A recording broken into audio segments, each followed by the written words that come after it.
Welcome to Extra Takes, hosted by Northland Church Senior Pastor, Dr. Joshua Laxton. Join us each week as Pastor Josh reveals the rest of the story behind his sermons. We'll discuss how those who follow Christ can live out a biblical vision for the church in our world today.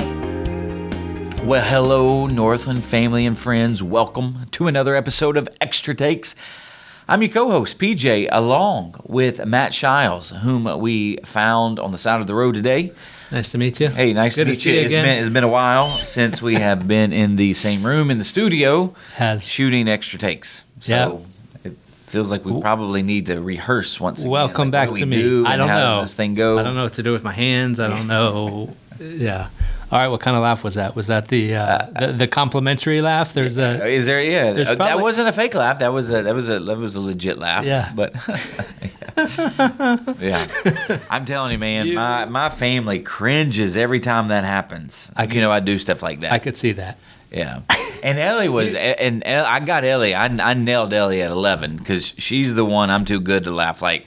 Yeah. I mean, did you so I was at the 9. Did you mention her? I did. Well, I said my daughter. Yeah, my daughter. This is her laugh. I'm too good to laugh like. Has that always been her or just teenage years? Well, because she would say, now this is the funny part. She's like, you do the same thing. Oh, I take after you. And she's right. Like with my, I do that for my kids because I want them to know I'm really hard to make laugh. So when I'm around other people, like, yeah, but I'm like, yeah. But I am laughing inside. That's awesome. But I'm controlled. There's a show. I forget which channel it is on. In Practical Jokers, okay. So I do watch that show. So there's a. I don't know if that's a reveal I probably should have gave because I mean it's for the most part it's a clean show, but if you've ever seen it, there are 4 friends. One friend actually stopped being on the show a couple years back, but it's like 4 friends. And they just compete with one another doing stupid things. And if you don't do it, then you get an X. Okay. And whoever has the most X's at the end of an episode, they get a really bad deal in terms of what they have to do. Consequence. Yeah. So anywho, but they have this competition. It's actually one of their things that they do is you cannot laugh. And so they have to make the other person laugh, and if they make the other person laugh, like they. I like that. Yeah. So it's fun. Fun to practice your straight face. Yeah. Straight face. Like, can you not laugh? And you really, really want to laugh. So it's like I'm just too good to laugh. So I was wondering how Steve, our director of audio, was registering some of that because you were a little loud. I was wondering if he was. I know at 9 o'clock, yeah, like because I watched back at 11, which was one at 11. I was really, it was the Transformer blue. I was about to say, yeah, it was the Transformer blue, and the heavy lose my breath. I mean those were loud, so yeah. Yeah, you went after it. I did, and I paid for it with my voice. I was wondering that. I paid for it with my voice, and and that's part of where I'm like, is it worth it to do that? And I don't know. I mean. I know what your family would say. Well, yeah, don't do it, So as I was looking at these, I don't know if I've always been this way, but I think the podcast has forced me to develop the silent laugh. The silent laugh, okay. Because I don't always want to laugh really loud into the mic. Sometimes I'll move back and I'll just, and then my mom was the snort laugh. She's a snort laugh, She's been known as the snorter in our family for years. Somebody sent me this video. It's like a French talk show where they put these people who with an abnormal laugh. Oh yeah, on stage. It was pretty wild. The kind of laughs out there. One sounded like a hyena. One sounded like a dog dying. I mean, it was awful. Really? I mean, it was awfully funny. There's some additional categories. I guess there are some additional. I mean, there definitely probably some additional categories. But I mean, I thought because I was looking. You know how some people put on whether it's TikTok or Instagram Reels, like try not to laugh videos. Yeah. So it could be animal. Yeah. It could be these exercise fails. I mean, so I was actually looking at those videos because I wanted to say, here's a compilation, and I'm like, you know, and as I'm watching all of these videos, I'm like, well, there's parts I'm laughing, then there would have been just too much, like, not necessarily editing, but condensing. So I said, I'll just go with this. This is a little bit easier, but I can do it. Yeah. And it actually sets up the message nicely in terms of the kind of laugh. So, but I owned it. Like, I went for it. You did. So good job. Yeah. But it may have been too loud. Sorry, Steve. Well, let's dig into this. What I love about anytime you do setups like that is you'll just, like you said, you'll own it, you'll get into it, and then you will just turn the corner quick, and you'll just give us a truth bomb, like this main point. And this is a good one. The kind of laugh you have towards God reveals the kind of life you have with God. And that's where we got into 4 kinds of laughs towards God. First one is the astonishing doubt. The second one is the cynical skepticism. Third one is the antagonistic mocking. And then we ended with this redemption, this redeeming thought.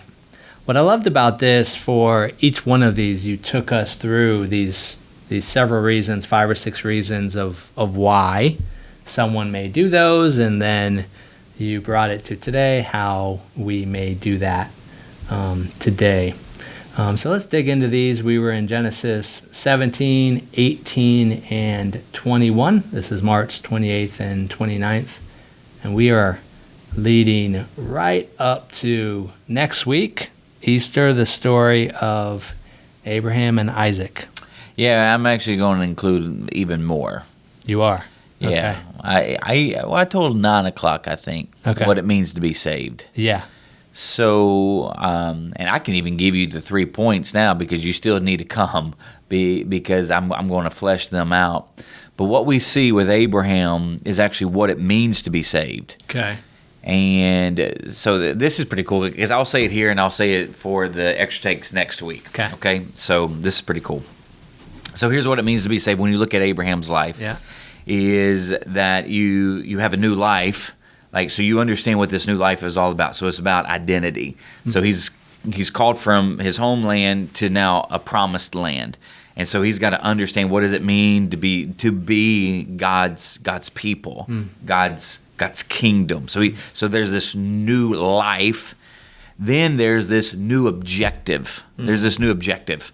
So we see that God had called him to be the conduit of blessing to the families of the earth. And so we actually see Abraham demonstrate that in Genesis 18 and 19 with him interceding, mediating on behalf of Sodom and Gomorrah. Yeah. So here's what it means to be saved.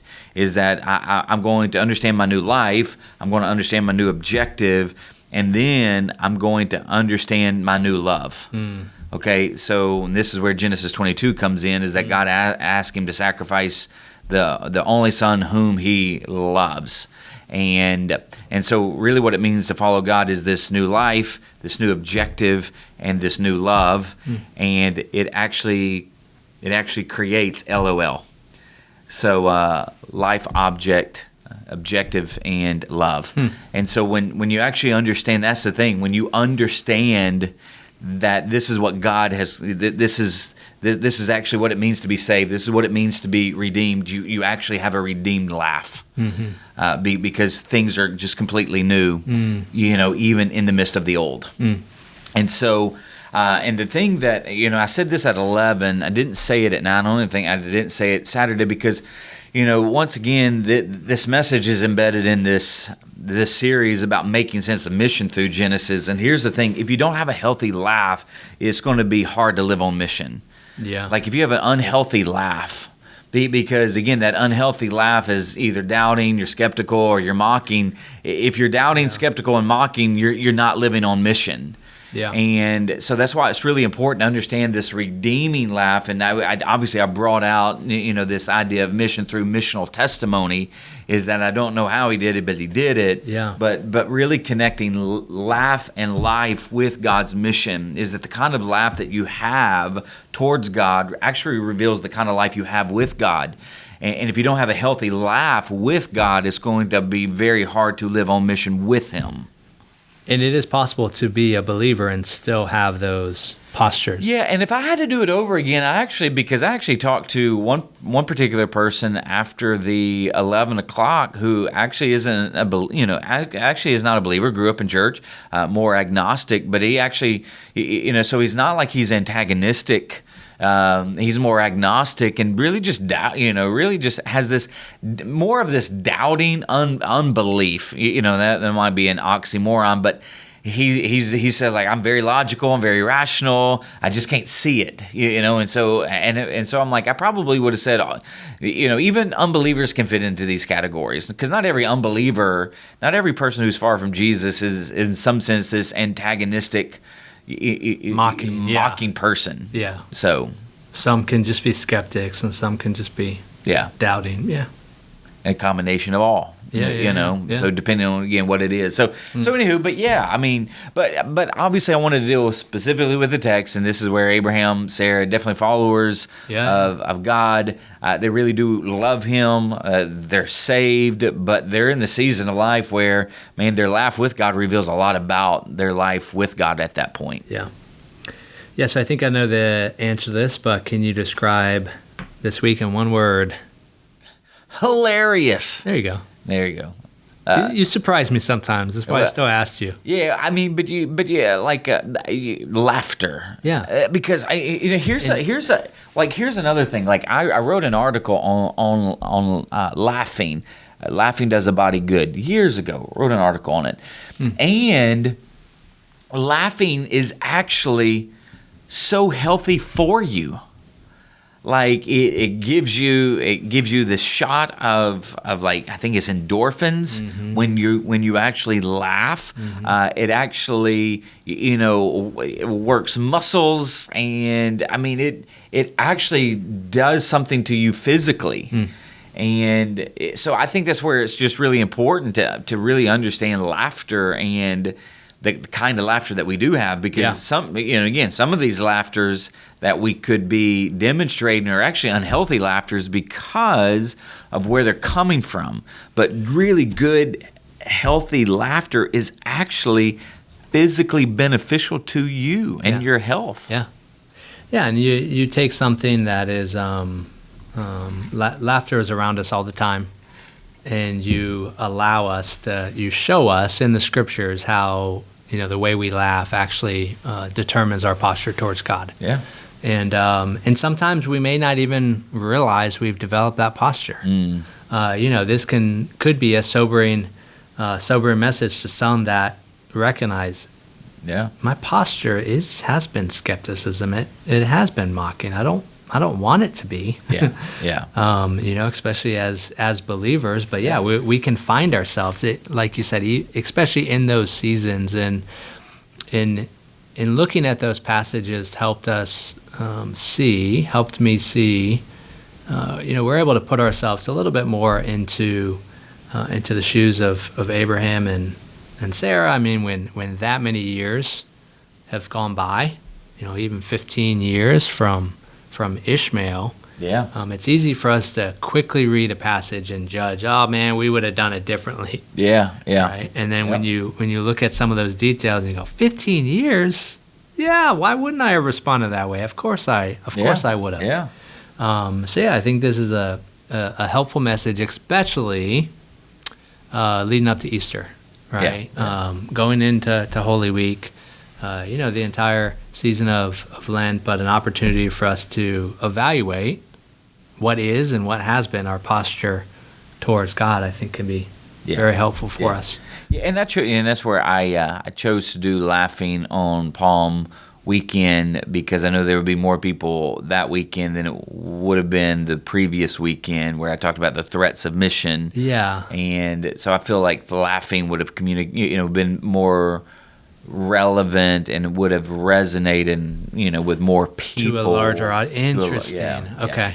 Yeah, because I think this weekend is the largest kids weekend of the year. Or at least we had between typically, that right? and Easter, so we had like 350 kids. Yeah.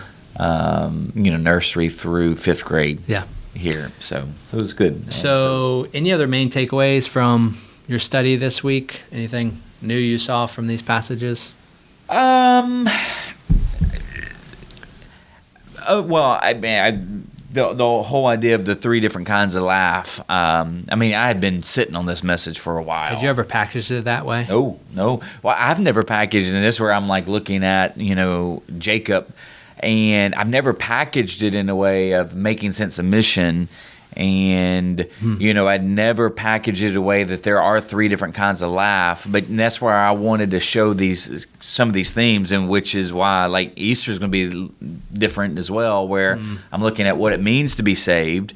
But I'm showing, though, the reason why this is what it means to be saved. This is not how you're saved, but this is what it means to be. Like, if you're saved, this is what it means to be saved. The reason why these are the 3 things of what it means to be saved is because these are the 3 ways that Jesus saved you. Yeah. Okay. And then how are you saved? Yeah. This is different. I've never preached it this way before. Yeah. And this is where I go back to the Bible is like a diamond. And you can look at that diamond. That diamond is the same diamond. And it has the same object. It has the same purpose, but you can look at it from different angles to bring out the splendor and the beauty in different ways. Yeah. So well, and it sounds like you're trying to create a distinction that will be helpful for not just the churchgoers, but the Christians, the quote Christians that come that wouldn't necessarily say they're atheistic or agnostic, but their life is functionally agnostic or functionally atheistic. And it sounds like you're gonna help create some distinction there. Very much so. Yeah. And that's what I would say. Anyone listening to this, and this is what God placed on my heart in the last couple of days, is be open to inviting not just people that are far from God, but that people that may even call themselves Christians, but they may not even know they're far from God, but they are far from God. Yeah. You understand that, right? Like, I know some of my friends, pray for them all the time. They know they're far from God, right? Yeah. But there's others that will be coming to Easter. They have plans, or they're making plans with wherever, right? Yeah. And there's just this sense of, hey, this is our cultural duty. And as you've been talking more about it, I'm like, man, this is a message for them. Yeah. It's going to be a very, very point. Which, go back to Christmas. Like, I really believe that I'm supposed to steward that time very well by being in your face. And because here's the thing: if I was cute and funny, and here's what I do know is that our pattern of church attendance, they ain't necessarily coming back just because I'm cute and funny, But if God can work transformationally through the preaching and the confrontation, because the gospel is confronting. The nature of the gospel is confronting. Yeah. So if I can steward that time, and again, here's what I will find a way to introduce it in a very lighthearted way. And have a little fun. Let's get the laughs out. But I'm about to turn that corner. Let the Spirit of God take out the 2x4. Yeah. Yeah. So and the 2x4 is to make you think. It's not to whoop you upside upside the head, but it's actually am I saved? How do you process that when you're developing a message, especially for Christmas and Easter, and that God is working through you to develop a 2x4? How do I process that? Yeah. I really do pray. I'm like, God, as strong as I think this is, it's not going to be near as strong unless you show up and you open the eyes for people to see, so that they might understand, might be drawn. Yeah, I mean, and so in that's how I really do process it. Yeah. Yeah, so be praying this week for those coming. Be praying for Pastor Josh and the delivery, and obviously, that conviction comes from the Spirit. Yeah. So let's look at each of these 4. This first one, astonishing doubt. Interesting. As I was reading through this, something really jumped out at me. And it was this idea of Lord, I can't see this. And then in Genesis 17:18, it says, and Abraham said to God, if only Ishmael might live under your blessing. And it seems like it's the sense of, now I can see this. Why don't we just go with this?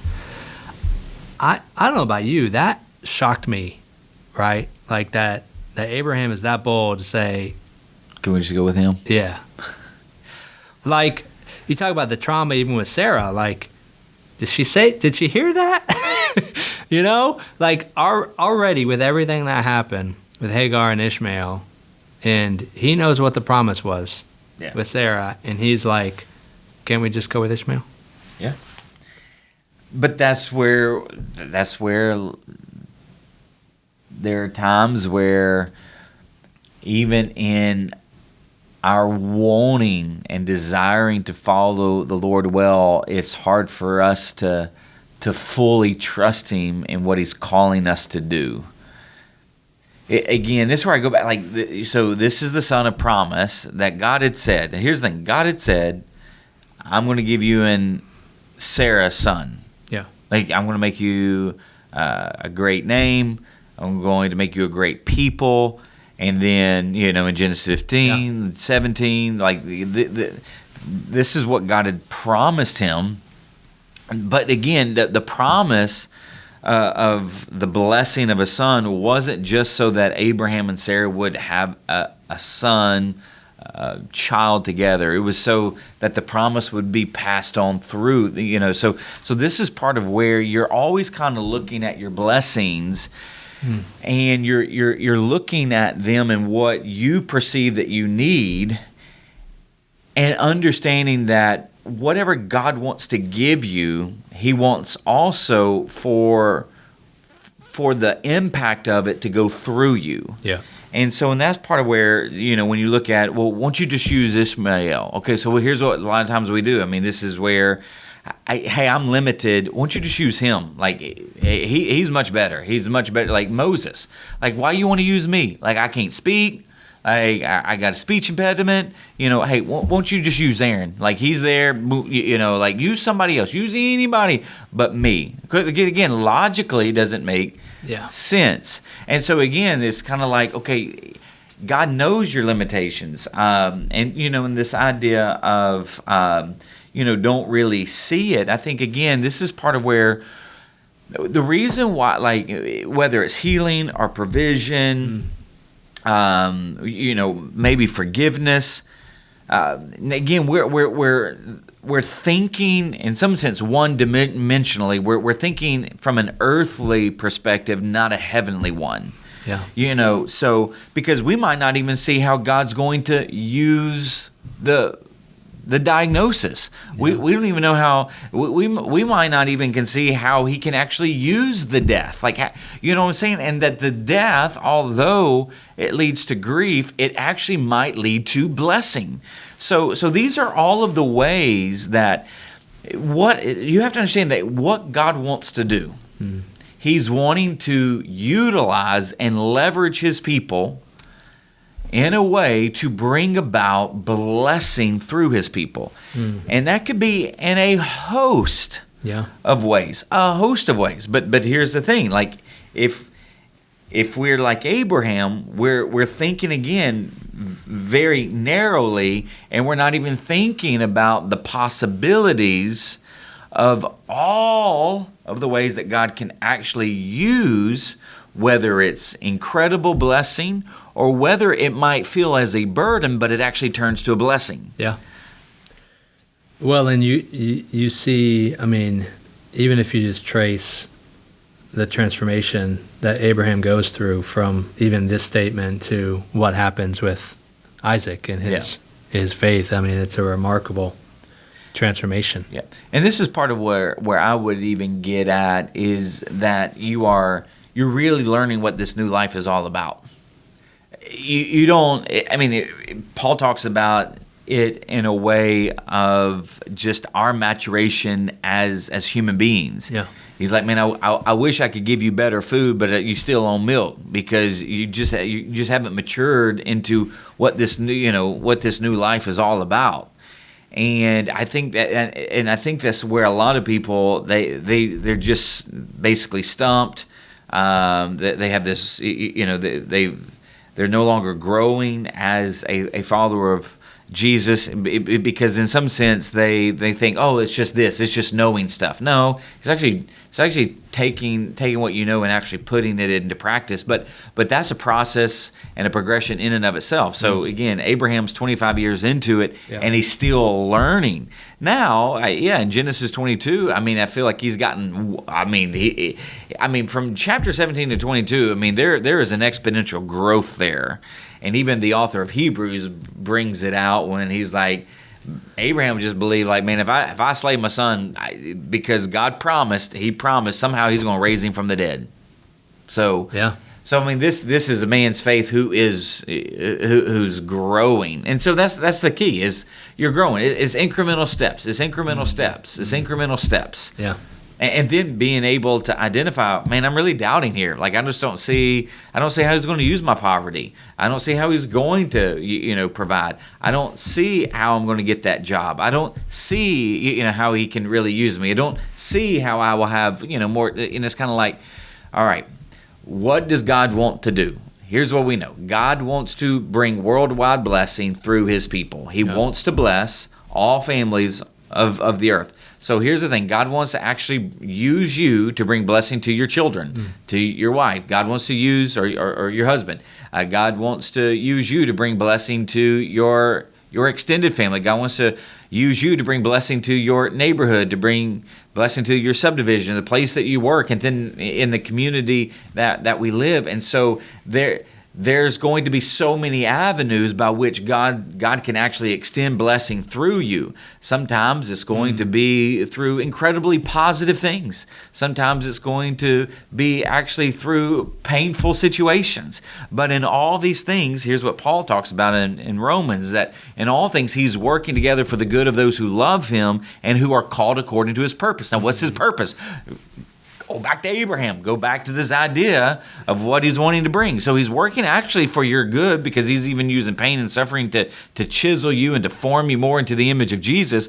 But by doing so, to actually extend the presence and the blessing, the power, the provision of Jesus to other people who don't know him. So that's key. Yeah, that's great. And I'll get to this in a little bit, but again, there's this importance that you're drawing out of the Old Testament speaking into the New Testament. So we'll get to that in a minute. But let's look at the second one, the cynical skepticism. The thought here is, I don't think God will do it.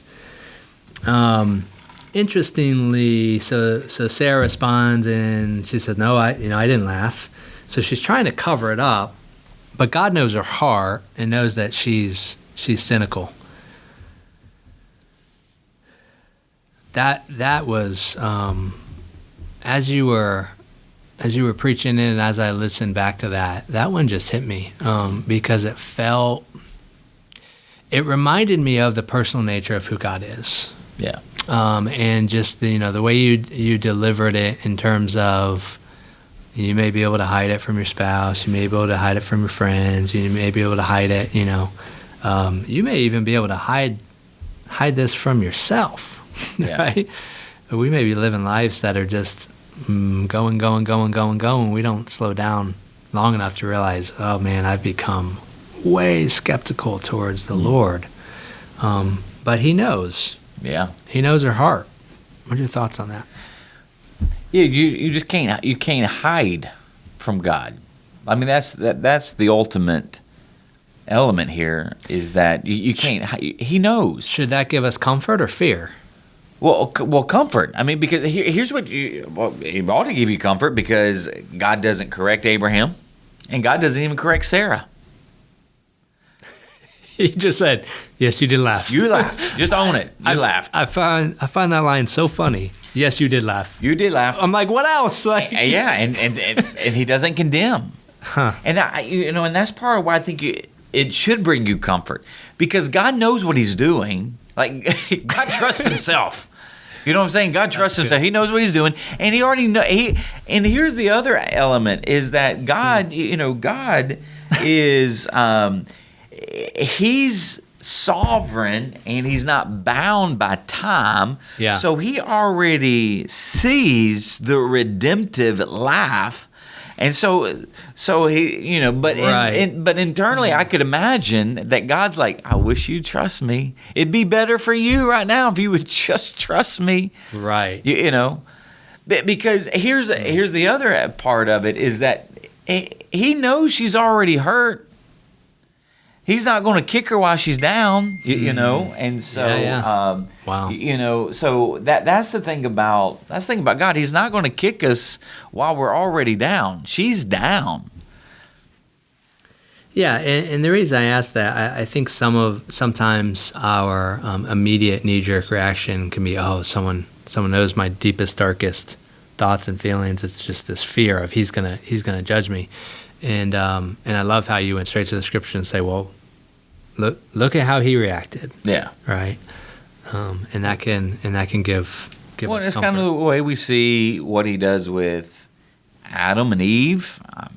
Adam, where are you? Who told you were naked? I mean, He's way more gracious and compassionate than a lot of times even his people give Him credit for. Yeah. When Elijah's worn out and he's depressed and he's driven to despair, God's calling him out of a cave with a gentle whisper. So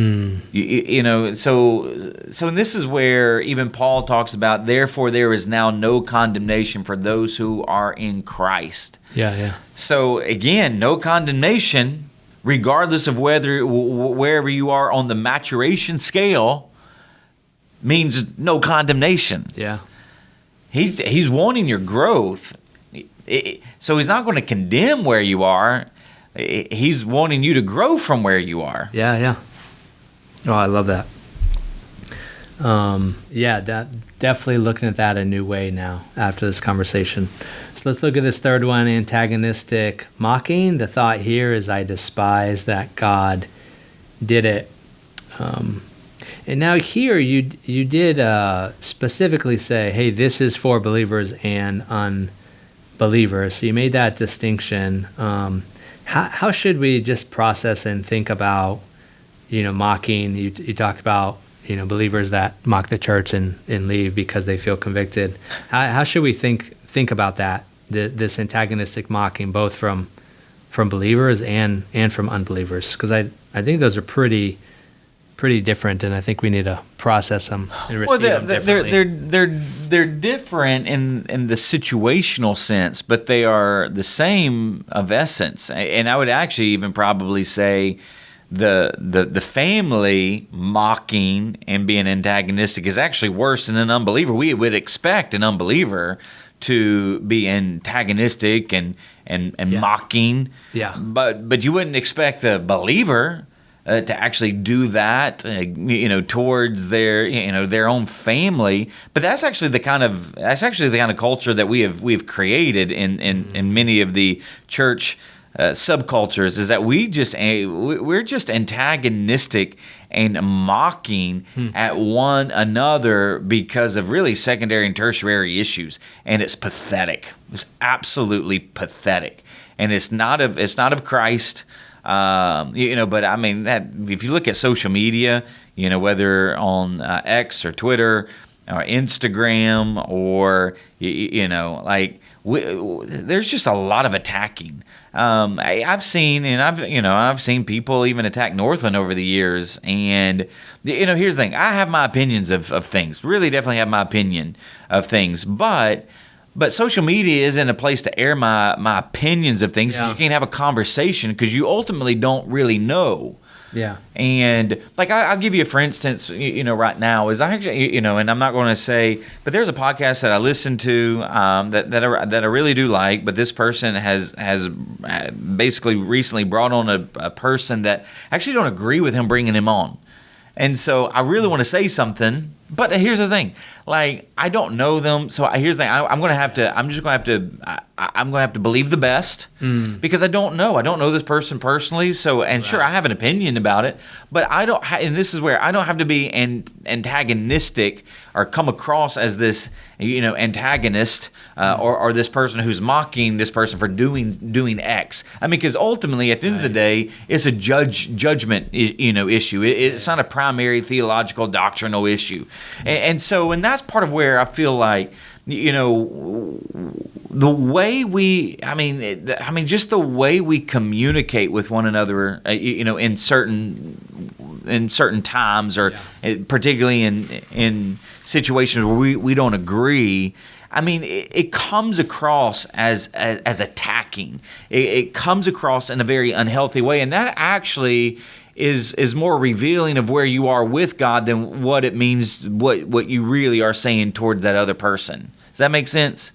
Well, it does, and it's essentially that's our missional testimony to the world.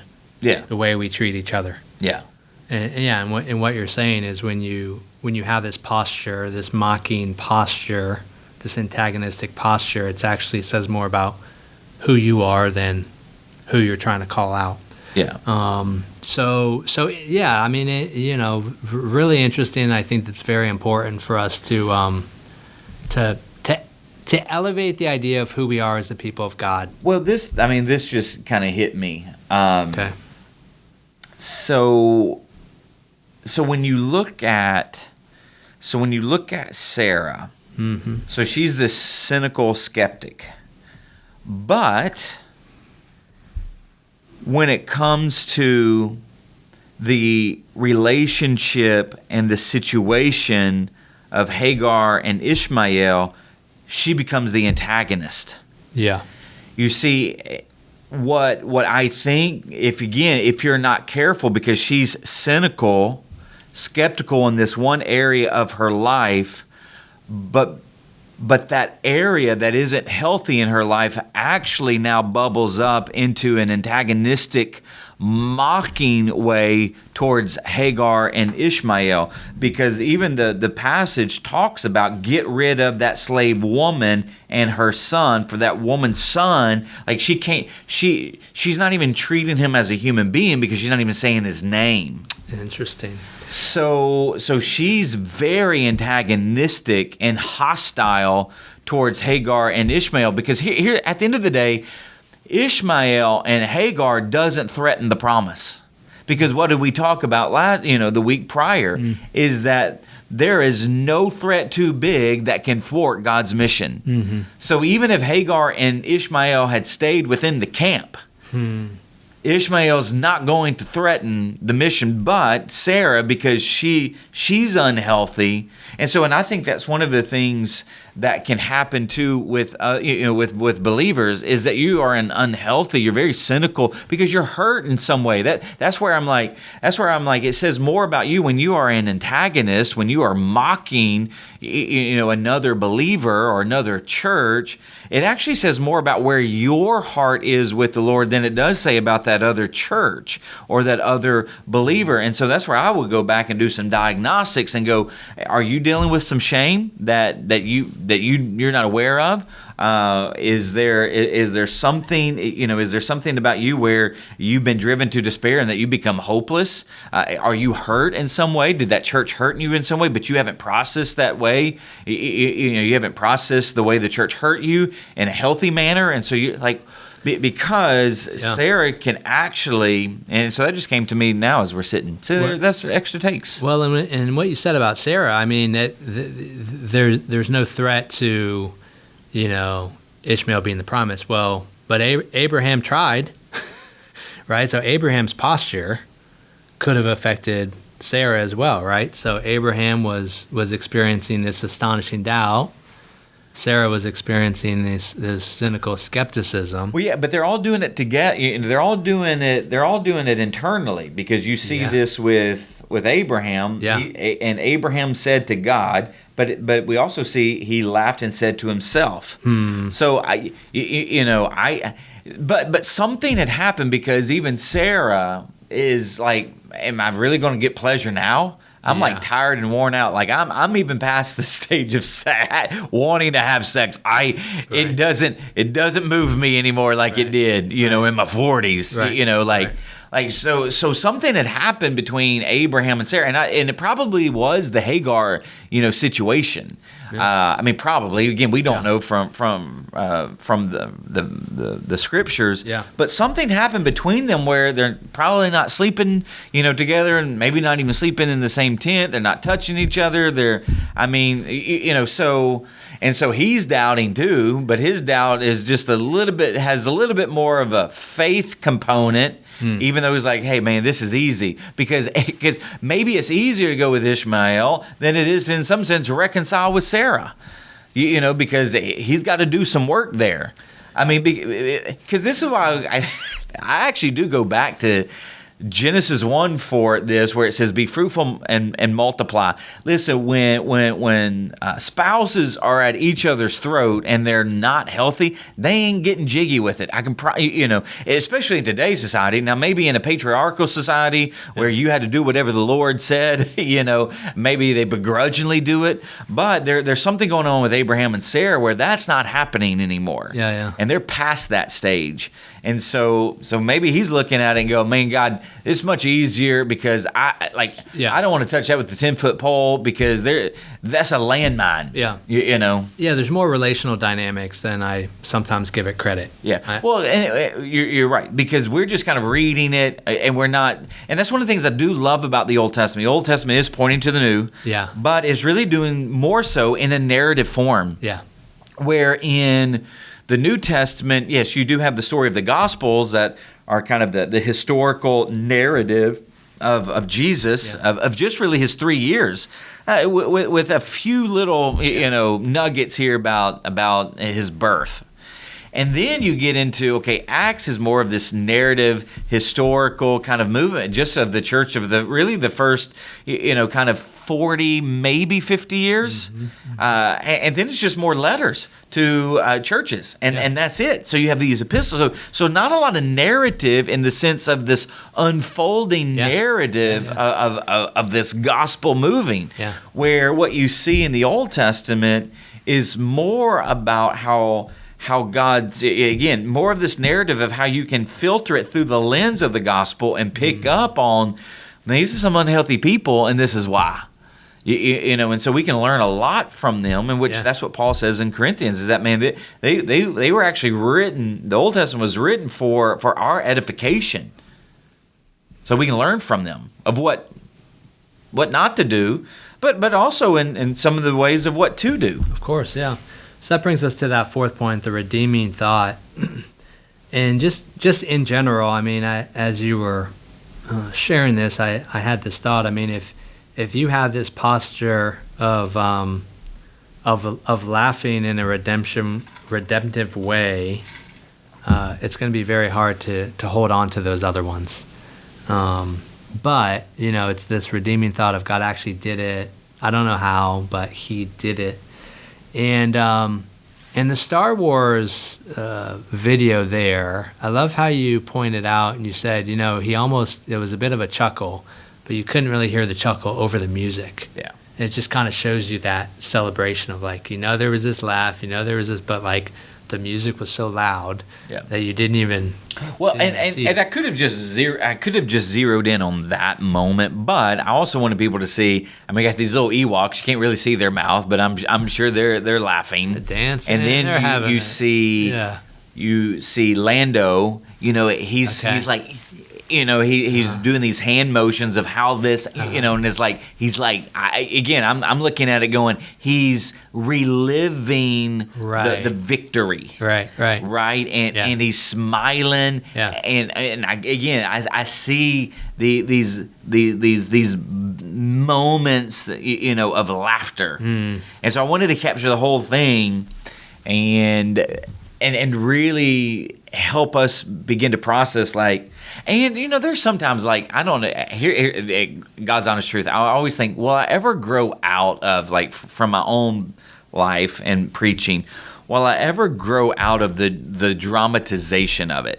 When I'm God actually did it. I don't know. And I'm jumping up and down. Yeah. Will I ever grow out of that? Because I'm is that off-putting? Is that, but because I'm trying to immerse myself into this, because if I was in their shoes, I'm ecstatic. Yeah. I mean, I really am. And so as a communicator, it's hard for me not to embody the ecstasy that I actually think that they would have had. Yeah. And almost this, and that's why I use the word hilarious. This is the hilarious element going, I got pleasure at 90. Yeah. We reconciled.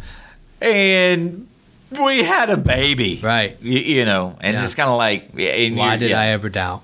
Yeah. Yeah. So, yeah. But it is. It's interesting. Yeah.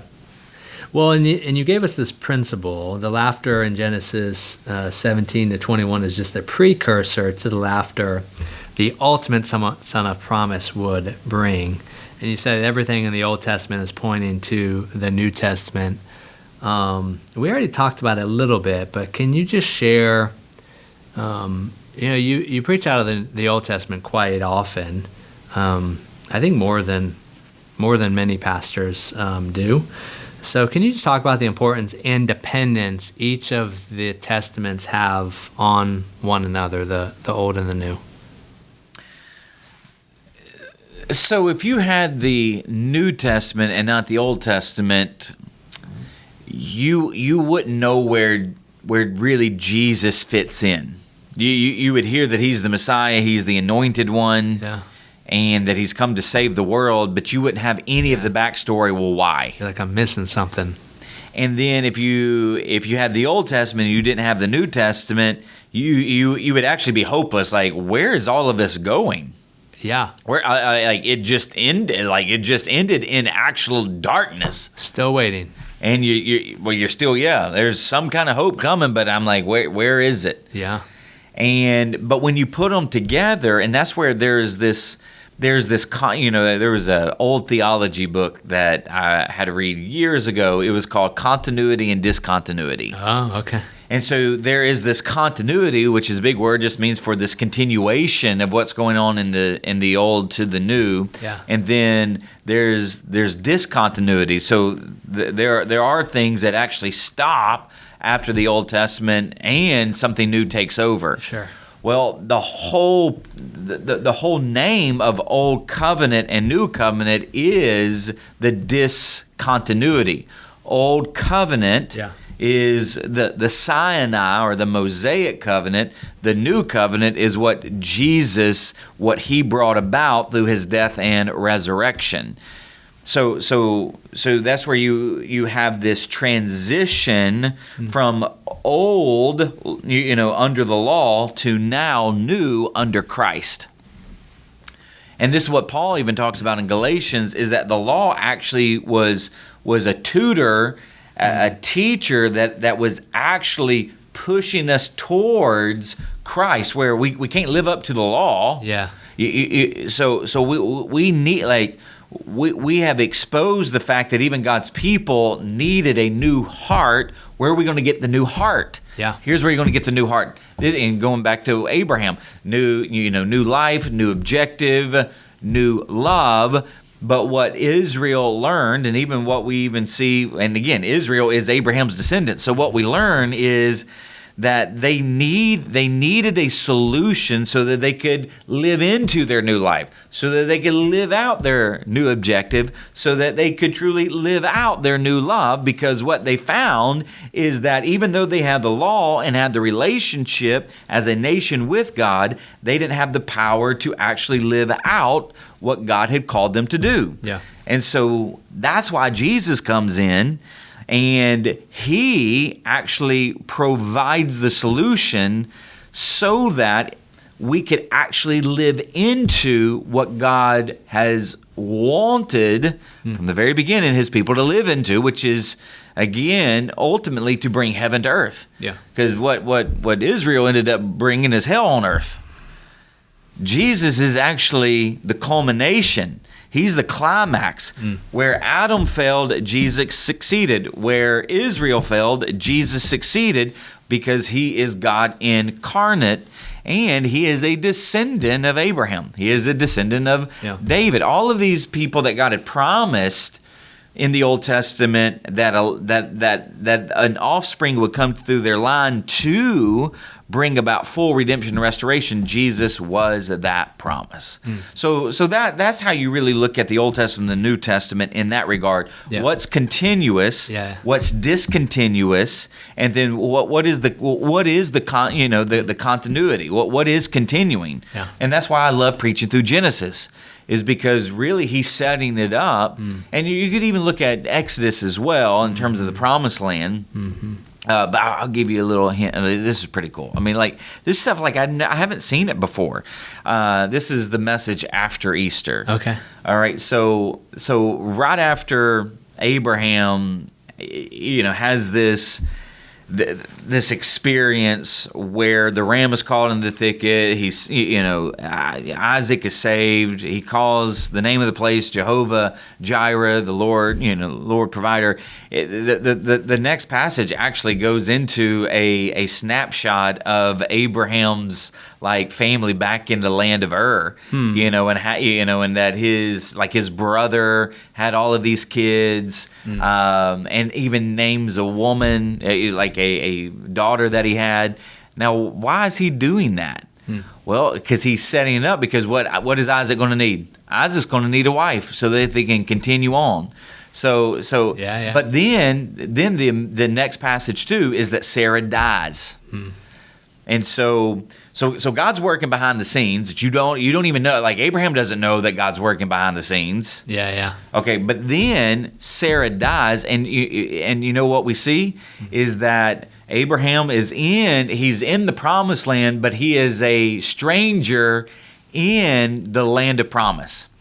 And so he tells the Hittites, who again, part of these Canaanites, so he tells the Hittites that he wants to buy a piece of property. Because he wants to own it. He doesn't want them to give the property. Right. He wants to own the property that he's going to bury his wife in. Yeah. So this is pretty amazing. So the very first installment, the down payment of hope, came through a tomb. Where do we see that? We see it in the New Testament. Wow. The down payment of our hope, of our ultimate promised land. That was the first purchase. It was the first purchase. It was the first purchase. Bro.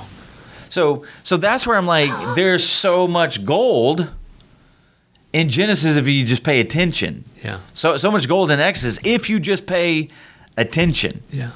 And so that I mean, awesome. Hey, I can't wait to preach that one. Let's go. You're ready. Let's do this. I mean, yeah. But yeah. Because and here's the other. And now, sure, maybe, and I have to get to, okay, what's the application? But here's a big application. Yeah. Though I would say is when you see so much continuity between two testaments that span thousands of years, why won't you trust God? Because Sarah, Abraham, their descendants, Moses, Israel, they saw God come through. Yeah. From tomb to triumph. From a tomb to a throne. And that's the continuity, is that it started with the tomb, but it will end on a throne when Jesus brings the new city down. And we live in the eternal promised land of God. I love it. So, I love it. I mean, the way that you connect the old and the new, I mean, I think obviously we do it a disservice when we separate the two or when we just focus on one or the other. But so often as we are having questions throughout the Old Testament, we may be looking at it a little too narrow. As we zoom out, a lot of those questions can be answered through Jesus in the New Testament as part of the larger picture. Yeah. Great. I think that's man, we got a lot out of you. We got a little bit of the Easter sermon. We got a little bit of the sermon after Easter. How about that? I know. Well, I got a lot more explain. I'm going to connect some dots, man. Yeah, you still got to show up. He still has a lot to explain. Well, I got to connect. I'm going to connect the dots. I mean, and have the mic drop moment. Oh, you're going to drop a mic? Well, I'm not going to drop a mic, but Steve, I'm just you hear that? You better watch out. Yeah, don't give me a handheld. No, but it is. It's just it's so overwhelming. To see the connection and hopefully teach people about the Bible and the process is that, and that's why I always like going to, I wouldn't call them obscure passages, but in some sense non-Easter passages to show you Easter. Yeah. Like, I love it. Because this is the problem. I think this has been the problem in kind of many churches throughout the decades, centuries, is that we're like, okay, Jesus was betrayed, Jesus was arrested, Jesus was crucified. We have life. Yeah, There's nothing wrong about that. But do we not know that all of the scriptures were pointing to that moment? Yeah. And there's a lot more involved than just praying a prayer. There's a lot more involved than Jesus' death and resurrection and just believing in his death and resurrection. That he actually, like, his death and resurrection meant something. It meant that we were supposed to do something after we have, faith in him. Because here's the thing. If you're not, this is the thing. It's not that you work for your salvation, but you work in light of your salvation. And so if you say you have faith in Jesus, this is what James would say, right? If you say you have faith in Jesus, but there's no fruit of that faith, do you really have faith? And I would actually say no, just with James. No, you don't have faith. So either your faith has been misguided or it's been misdirected or you've misunderstood it. And here's the thing. There's a lot of misunderstood people out there. Like, in some sense, there's this misunderstanding of faith that's still going to lead you to hell. So I just want to make sure that we understand. So that's why this is so, in some sense, so important. So, Amen. So with that, hey, Northland family and friends, thank you for tuning in to another episode of Extra Takes. Until next time, blessings. Thanks for listening to Extra Takes. Be sure to follow us on Spotify and Apple Podcasts so you won't miss a single episode.